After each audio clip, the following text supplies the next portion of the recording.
예수님께서 공생애를 시작하시면서 제일 먼저 주신 교훈, 하나님 나라가 가까이 왔으니 회개하고 복음을 믿으라. 그것은 첫 교훈일 뿐만 아니라 예수님의 모든 교훈의 핵심입니다. 그것을 위하여 예수님께서 이 땅에 오셨습니다. 우리를 계속하여 십자가의 죽으심으로, 부활하심으로 우리를 의롭게 하시고, 하나님 나라가 이 땅에 옴으로 인해서 우리가 그 나라에 들어갈 수 있는 길을 열어주신 것입니다. 이 땅에서 죄 용서받고 이 땅에서의 삶으로 끝나는 것이 아니라 이 땅에 임한 하나님의 나라의 백성으로 살아갈 수 있도록 우리를 인도하시는 길이요 진리요 생명이 되신 것입니다. 우리가 죽음 이후에 하나님 나라에 들어가는 것이 아니라 하나님 나라가 왔으니 우리가 이 땅에서 육신의 생명 가운데서도 하나님의 나라의 백성으로 살 수 있다. 하늘이 이 땅에서 열렸다는 것을 말씀해 주신 것입니다. 하나님 나라가 이 땅에 임했다는 것을 우리가 어떻게 알 수 있는지를 예수님께서 많은 비유를 통해 알려주셨습니다. 직설화법으로 가르치지 않고 비유로 말씀하신 것, 특별히 자연 속에서, 생활 속에서의 여러 비유로 말씀하신 것은 하나님 나라가 추상적인 개념이 아니라 우리의 실생활 속에서 체험할 수 있는 실제라는 것을 우리에게 가르쳐 주시기 위함이었습니다. 마태복음에 이 하나님 나라의 실제를 알려주시는 여러 비유들이 나옵니다. 오늘 본문은 그 첫 번째 비유로서 씨 뿌리는 농부의 비유라고 알려져 있는, 잘 우리가 알고 있는 익숙한 비유입니다.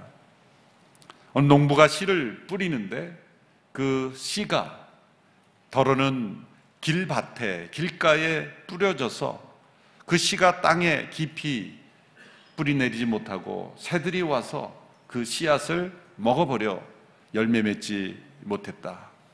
더러는 돌밭에 떨어져서 잠시 그 씨가 싹신하고 자라는 것 같다가도 곧 그 뿌리 내리지 못함으로 뿌리가 말라져 열매 맺지 못한 그러한 경우도 있다. 더러는 가시덤불에 던져져서 그 씨가 가시덤불의 기운에 막혀서 자라지 못하고 열매 맺지 못하는 씨도 있다. 그러나 그중 일부는 좋은 밭에 떨어져서 30배, 60배, 100배의 열매를 맺는 그러한 일들이 일어나고 있다라는 비유입니다. 너무나 단순한 비유이지만, 해석이 필요 없는 말씀이지만 그 깊이는 하나님 나라의 원리와 역사를 가장 잘 설명해 주는 아주 본질적이고 아주 중요한 핵심적인 비유라고 말할 수가 있습니다. 이 비유를 통해서 우리에게 알려주고자 하는 핵심은 하나님의 나라가 이 땅에 임할 때 하나님의 말씀을 통해서 그 말씀이 우리의 마음에 심겨짐으로 인해서 그 말씀의 역사로 우리의 마음에 하나님의 나라가 임함으로 이 땅에 하나님 나라 역사가 이루어진다는 거예요. 흙이라는 비유, 씨앗이라는 비유가 너무나 적절한 것은 우리 인간이 아담아, 흙 아니겠습니까? 흙으로 지어진 우리 인간의 마음속에 하나님의 말씀의 씨앗이 떨어짐으로 인해서 하나님의 말씀이 우리의 마음을 어떻게 다스리느냐, 그 말씀에 우리가 어떻게 반응하는가에 따라서 하나님 나라의 실제를 경험할 수도 있고 경험하지 못할 수도 있다는 거죠. 천지를 말씀으로 창조하신 하나님께서 에덴 동산 안에도 말씀으로 아담과 하와를 다스리신 하나님께서 오늘 이 시간에도 말씀으로 우리의 삶 속에 그리고 역사 속에 임하시는 그러한 은혜가 있다는 것이죠. 하나님의 말씀이 내 마음속에 온전히 임함으로 내 안에 하나님 나라가 임하게 하소서. 그 하나님 나라를 체험케 하소서. 이 비유를 통해 그렇게 기도할 수 있게 되기를 바랍니다. 그런데 이 비유를 읽으면서 이상히 여겨지는 것은 농부에게 이런 질문을 던지고 싶습니다. 아니, 이 농부는 왜 주의 깊게 씨앗을 뿌리지 못하고 돌밭에, 길가에, 가시덤불에 씨앗을 뿌리는가? 좋은 밭인지 아닌지 잘 구별해서 그 씨를 뿌렸으면 이렇게 씨앗이 낭비되는 일이 없지 않을까라는 질문을 던져볼 수 있습니다. 이것은 이 농부의 부주의함이라기보다 이스라엘의 땅의 이 척박함을 의미하는 것이죠. 물론 이스라엘에도 평야가 있습니다. 우리나라에 있는 좋은 평야가 일부 있긴 합니다만 대부분의 땅은 높은 산은 없습니다만은 산으로 되어 있는 돌이 많고요. 그래서 특별히 예루살렘 같은 지역에는 나무로 집을 짓지 못하게 하지 않습니까? 법적으로 다 모든 건물 다 돌로 짓도록 그렇게 돌밭이 많은 지역. 그래서 모든 그 밭을 농사할 수 있는 땅은 평야보다는 대개는 이 돌과 가시와 그런 것들이 다 혼재되어 있는 그런 땅이기 때문에 좋은 땅을 구별해서 이렇게 씨앗을 뿌리는 것 자체가 불가능한 그런 척박한 땅이라는 것을 알려주고 있습니다. 그래서 한편 이 비유는 슬픈 비유죠. 4분의 1 좋은 땅만이 열매 맺는, 그리고 그 씨앗들이 낭비되는 것처럼 그렇게 버려지는 것이 얼마나 슬픕니까? 좋은 밭이 아닌 밭에도 씨앗을 뿌릴 수밖에 없습니다. 그래서 씨가 낭비되는 것처럼 보이는 것은 우리에게 슬픔을 가져다 줍니다. 그러나 이 비유를 통해서, 이런 상황을 통해서 우리에게 알려주고자 하는 그 목적이 있습니다. 그것은 하나님의 말씀이 우리 가운데 들려질 때 잘 준비된 그 말씀을 받아들일 수 있는 좋은 땅으로 비유될 수 있는 마음에만 하나님이 말씀하시는 것이 아니라는 거죠. 길가와 같이 단단한 마음, 가시덤불과 같은 마음, 그리고 돌밭과 같은 마음에도 하나님은 계속해서 씨를 뿌리시는 농부이신 하나님이십니다. 잘 들고 순종하는 마음에만 하나님이 말씀하시는 하나님이 아니라 듣지 않으려 하고 들어도 깨닫지 못하고 또 받아들이지 못하는 완악한 심령, 이런 길가와 돌밭과 가시덤불과 같은 그런 마음에도 하나님은 끊임없이 씨앗을 뿌리고 계시는 농부라는 거예요. 오늘 선교사님들이 파송되었지만 그들에게 하나님의 말씀을 기회가 될 때마다 뿌릴 때 아멘 아멘 그리고서 받아들이는 심령들이 아니죠. 듣지 않으려고 하고 길가와 돌밭과 가시덤불과 같은 심령들에게 나가는 거예요. 잘 들으려는 사람들에게만 말씀을 전하는 사역이 아닌 것입니다. 하나님의 말씀은 지금도 끊임없이 뿌려지고 있는 거예요. 하나님께서는 지금도 말씀하고 계신 거예요. 주일 예배 자리에 나와 예배 잘 드리는 성도에게만 하나님 말씀하시는 분이 아닙니다. 아주 완악한 심령에게도, 하나님 없이 살아가는 심령에게도 하나님은 여러 환경과 상황과 그의 양심을 통해 그의 영혼의 때로는 직접 하나님은 말씀하시는 분입니다. 사랑하시기 때문이에요. 사랑의 하나님께서 그들에게, 그들의 심령 속에 그들도 하나님 나라의 백성이 되도록 하시기 위해서 하나님은 끊임없이 말씀하시고 또 말씀하시는, 그 말씀이 낭비되는 것처럼 보이는 그러한 상황 속에서도 하나님은 포기하지 않고 씨앗을 뿌리시는 농부의 하나님이시라는 거죠. 오늘 4가지 밭의 비유가 나옵니다. 첫째 비유는 씨가 뿌려져도 열매 맺지 못하는 첫 번째 밭, 그것은 길가와 같이 단단한 밭입니다. 오늘 보면 19절의 말씀 같이 읽겠습니다. 19절 시작.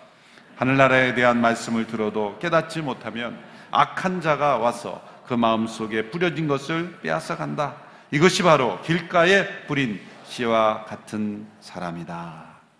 길가는 많은 사람들이 지나다녀서 그 표피가 단단해진 상태입니다. 그 표피가 단단해져서 씨가 들어갈 수 없는 거죠. 씨가 뿌려지고 그 씨가 뿌리 내리려면 아주 부드러운, 그래서 그 작고 연약한 씨앗을 품을 수 있는 그런, 그 덮어질 수 있는 그런 밭의 상태여야 되는데 여러 번 밟혀서 단단해졌기 때문에 그 표피가 씨앗을 수용할 수 없는 상태. 그 표피만 걷어내면 사실 그 안에는 좋은 흙이 있음에도 불구하고 그 겉이 딱딱해져 있고 단단하기 때문에 씨앗을 수용할 수 없는 상태. 우리의 마음이 길가와 같이 그런 상태라면 겉이 단단해진 거예요. 무슨 말씀이 들려도 받아들여지지 않는 것, 어떤 일일까요? 인생의 여러 상황과 환경과 사람 속에서 많은 상처와 짓밟힘, 아픔과 거절, 두려움과 모든 죄로 인해서 마음의 표피가 단단해진 거예요. 그래서 그 말씀이 그 마음 깊숙한 곳에 있는 좋은 밭에 들어오지 못하는 그러한 안타까운 상태에 있는 심령의 상태를 설명해 주고 있습니다. 이러한 사람은 들으려 하지 않습니다. 어떠한 말씀이 들려와도 받아들이지 않습니다. 때로 질문을 던지지만 자기가 원하는 것을 들으려고 질문하는 것이지 마음을 열고 들으려 하지 않습니다.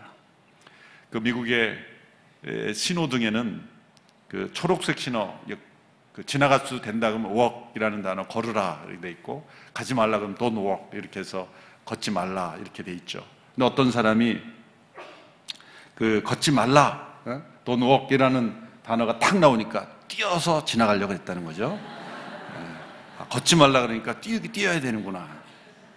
뭘 보여줍니까? 자기가 생각하는 것에 갇혀 있는 거예요. 길가와 같은 마음. 이러한 마음에는 사단이 쉽게 다가와서 말씀의 씨앗을 뺏어가는 거예요. 그러나 우리가 이러한 상태로 평생 살 것이라는 말씀은 성경에 없습니다. 이런 마음의 토양은 바뀔 수가 있어요. 가끔 길을 가다 보면 콘크리트, 아주 그 단단한 콘크리트, 그 길 사이에 작은 틈 사이에 작은 잡초와 꽃들이 나는 걸 보지 않습니까? 그게 생명의 능력이에요. 그 작은 틈 사이로 생명이 자랄 수 있다는 거예요. 우리의 마음이 아무리 길가와 같은 단단한 마음일지라도 작은 틈만 있으면 하나님의 씨앗은 심겨질 수 있다. 그런데 그 길가와 같이 단단한 콘크리트 같이 굳어져 버린 마음이 언제 틈이 생깁니까? 어쩔 수 없어요. 고난입니다. 우리의 인생에 당하는 고난. 그 고난을 통해 우리의 마음의 그 단단함을 깨트리시는 거예요. 그래야 생명이 임할 수 있게, 생명의 말씀이 그 작은 틈이 있어야 그 작은 씨앗이 심겨져서 생명의 역사를 이룰 수 있기에 때로 우리의 마음을 그렇게 깨트리시는 겁니다. 바로 그때 예전에 들리지 않았던 말씀이 들리게 됩니다. 그리고 내 마음속에 생명의 말씀이 자라기 시작하고 꽃이 피고 열매 맺게 되는 것이죠. 두 번째, 씨앗이 뿌려져도 열매 맺지 못하는 밭이 바로 돌밭이라고 했습니다. 20절, 21절의 말씀 같이 읽습니다. 시작. 돌밭에 떨어진 씨는 말씀을 듣자마자 기쁨으로 받아들이지만 뿌리가 없기 때문에 오래 가지 못한다. 말씀 때문에 고난이나 핍박이 오면 곧 걸려 넘어진다. 이 유대 지역의 돌밭의 특징은 밭에 뿌려진 씨앗보다 더 처음에는 빨리 싹이 난다 그래요. 왜냐하면 흙이 위에는 얇게 남아 있는데 그 밑에는 돌이 있는데 그 돌에서 올라오는 온기 때문에 적절한 빨리 그 싹을 낼 수 있는 환경이 된다는 거예요. 그래서 유대인의 농사 원력으로 대개 10월 정도에 씨를 뿌린다고 하면 11월, 12월이 될 때는 태양의 열기가 서서히 누그러지는데 이제 그 돌의 온돌 효과 때문에 적절한 온도가 만들어진다는 거예요. 그래서 밑에 돌이 없는 흙보다 돌이 있는 흙이 싹이 빨리 난다는 거예요. 근데 노련한 농부들은 그걸 알죠. 먼저 나는 싹이 밑에 돌이 있을 것이다. 싹은 먼저 나지만 뿌리는 내지 못해야 곧 말라버리는 그러한 식물이 된다는 거예요. 바로 그런 돌밭의 모습을 통해 우리에게 가르쳐 주시는 것은 무엇입니까? 우리가 감정적으로 순간에 어떤 흥분, 군중 심리, 잘못된 기대를 가지고 피상적으로 믿는다고 하지만 깊이 뿌리 내리지 못함으로 고난과 핍박과 어려운 환경에 오면 믿음이 자라지 못하는 그러한 상태를 의미하는 것입니다. 리차드 포스터라는 분이 영적 훈련과 성장, Celebration of Discipline이라는 책에서 이러한 지적을 했습니다. 이 시대의 가장 안타까운 저주는 바로 이 피상성이다. 피상적 시대. 우리가 큐티를 quiet time이라고 그러지만 어떤 분은 quiet time이 아니라 quick time. 이 피상성이죠. quiet이 되려면 뭔가 그 안에 깊이 있는 그 내면의 세계로 들어가야 되는데 quick 지나가는 quick time. 피상적 시대. 고난이 오면 이 피상적 신앙은 절대로 고난을 이길 수가 없습니다. 이 돌밭은 사실 길가와 정반대죠. 길가는 씨 자체가 뿌려지지 않습니다. 근데 돌밭은 씨는 잘 수용해요. 금방 받아들여요. 뭔가 있는 것 같지만 그 속에 돌이 들어있는 거예요. 그 속에. 그 속에 들어있는 돌, 바윗돌, 그것은 무엇입니까? 무심코 어떤 생각의 과정 없이도 스스로 옳다고 이미 믿는 그러한 세계관이라고 설명할 수 있어요. 어떤 분은 세계관을 정의하기를 이렇게 정의했어요. 창자 속에 내려가 있는 믿음이다. 이 창자 속에 내려가 있는 믿음. 사실 우리 모두는 무엇인가를 생각하고 비판하지만 그 생각과 비판 이면에 있는 자신의 세계관은 알지 못하고 비판합니다. 자신이 비판하는 그 기준 자체를 동시에 비판할 능력은 우리에게 없어요. 그것이 바로 우리 마음속에 있는 돌과 같은 겁니다. 이 돌이 깨어지지 않으면, 이 돌이 파괴되지 않으면 말씀의 씨앗이 깊이 들어가지 못하는 거예요. 그래서 피상적인 신앙에 머무를 때가 많은 것이죠. 그래서 우리 한국의 크리스찬들을 보면은 겉은 크리스찬인데 한꺼풀 벗겨보면 속에는 돌같이 굳게 박혀있는 세계관이 나와요.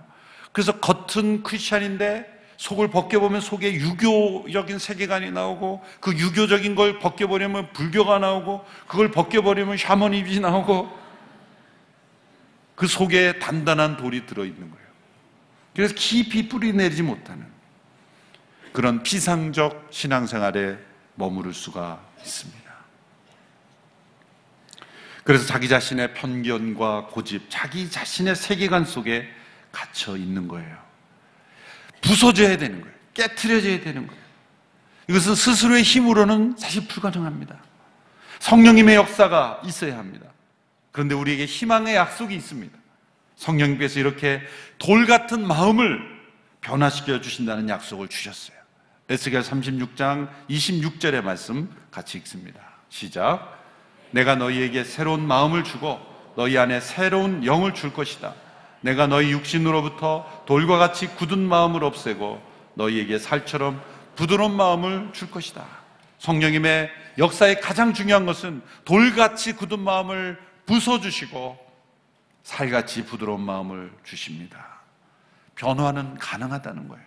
돌밭과 같은 마음도 부서짐으로 좋은 흙이 될 수 있다는 거예요.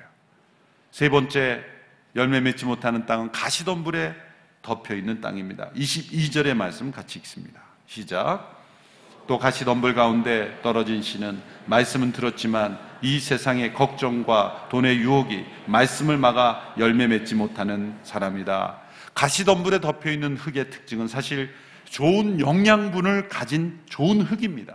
그런데 가시덤불이 그곳에 감겨 있기 때문에 그 좋은 기운과 그 좋은 흙의 자양분을 가시덤불이 먼저 가져가 버리는 거죠. 우선순위로 더 빨리 영양분을 가로채 버리기 때문에 열매 맺지 못하는 거예요. 좋은 흙이었는데 그 영양분을 뺏겨 버리는 겁니다. 세상의 걱정, 돈의 유혹, 그리고 사실 좋은 것, 이 세상의 좋은 것들이 이 기운을 뺏어서 말씀의 기운이 열매 맺지 못하게 하는 거예요.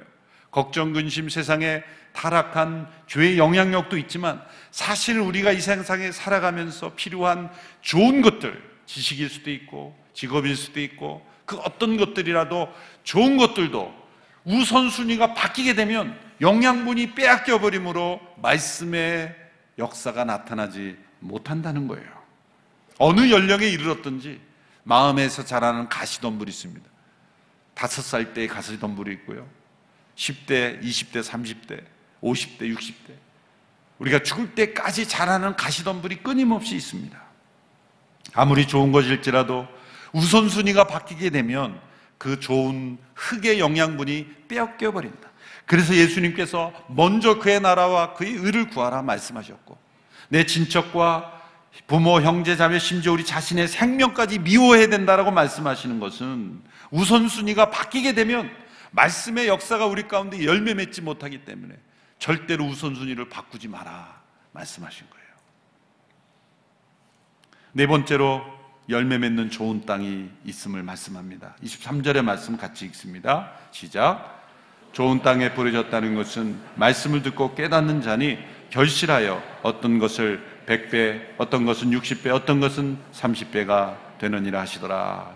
좋은 땅은 씨앗을 잘 받아들이고 그 씨앗이 뿌리 내리고 열매 맺는 땅입니다. 하나님의 말씀이 우리의 마음속에, 우리의 마음의 상태가 좋은 흙일 때 그 말씀에 다스리심이 임하고 그 말씀에 순종하고 그 말씀의 열매가 나타난다는 거예요. 우리가 이 비유를 보면서 앞에 세 가지 길가와 돌밭과 가시덤불, 좋은 흙, 이 네 가지 땅을 보면서 이것은 그렇게 살도록 운명 지어진 인간의 네 가지 운명이라고 해석해서는 안 돼요.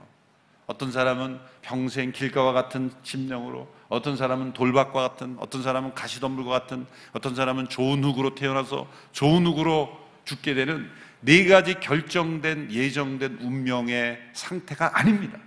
이것은 우리가 이 땅을 살아가며 어떤 사람은 어린 시절 좋은 흙으로 시작해서 많은 상처로 길밭이 되기도 하고 또 돌밭이 그 안에 형성되기도 하지만 온누리교회에 출석하면서 그 돌이 부서지고 그 밭이 기경돼서 살아가면서 좋은 흙이 되는 경우가 있다는 거예요. 변화가 가능한 우리 토양은 개선될 수 있다. 여러분, 성경에 얼마나 많이 우리의 마음의 토양은 바뀔 수 있다라는 희망을 약속하신지 아십니까? 호세아 10장 12절의 말씀을 보십시오. 내 스스로 위에 씨앗을 심고 이내 열매를 거두며 묵은 땅을 잘 갈아라. 지금 여호와를 찾을 때다. 마침내 그분이 와서 의의 비를 너희에게 내릴 것이다. 하나님께서 의의 비를 내려주시고 묵은 땅을 우리가 가는 노력을 한다면 우리의 노력만으로 이루어지는 것은 아니다. 하나님께서 너희와 함께 하심으로, 성령의 역사하심으로 너희의 마음을, 우리의 영혼의 농부이신 하나님께서 그 묵은 땅을, 굳은 땅을, 돌같이 단단한 마음을 성령님께서 부수시고 기경하여 좋은 밭이 되게 하실 것이다. 우리의 마음에는 이 네 가지 밭이 다 있는 거예요. 한쪽은 길가, 한쪽은 돌밭, 한쪽은 가시덤불, 그리고 좋은 그 모든 것들을 끊임없이 기경할 수 있어야 합니다. 하나님의 말씀이 우리의 마음속에 잘 임하여 그 말씀의 역사가 우리 속에 깊이 뿌리 내리고 그 말씀의 역사가 천지를 창조하신 하나님의 말씀의 역사가 우리의 마음에 임하고 우리의 삶의 열매로 나타나는 그런 축복과 은혜가 있게 되기를 주님의 이름으로 축원합니다. 포기하지 말고 다른 어떤 사람에게도 저 사람은 돌밭이야 끝, 그게 아니라 저 사람은 가시덤불 끝이 아니라 그 밭에도 하나님의 말씀은 계속 들려져야 한다는 거예요. 그리고 그 마음은 변화될 수 있다. 이 믿음과 소망을 가지고 우리가 다른 사람을 대할 수 있게 되기를 바랍니다. 기도하겠습니다. 말씀의 씨앗을 뿌림으로 하나님 나라를 이 땅에 이루어 가시는 농부 되신 하나님 아버지, 우리의 마음 밭도 좋은 밭으로 변화되고 하나님의 말씀의 역사가 날마다 이루어지는 은혜를 허락하여 주옵소서. 예수님의 이름으로 기도합나이다. 아멘. 다 같이 일어나셔서 함께 봉헌 찬양